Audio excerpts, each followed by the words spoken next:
This video is going to show you how to install N20 Camera. Now let's get started. First, take out the mounting bracket from the accessories. Loosen up all 3 screws on the mounting bracket so that we could adjust the camera view angle easily. Mount the bracket on the wall using included drilling template and screw kits. Screw in the camera.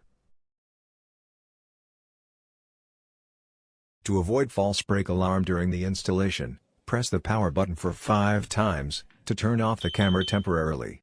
You would hear 3 beepings with the LED indicator off. You could also disable tamper alarm in camera setting menu.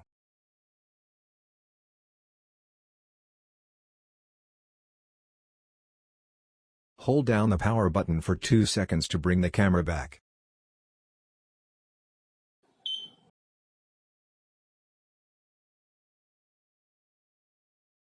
Adjust the camera view angle, and test it out in the app to ensure you've positioned the camera the way you like. Now, the camera is installed.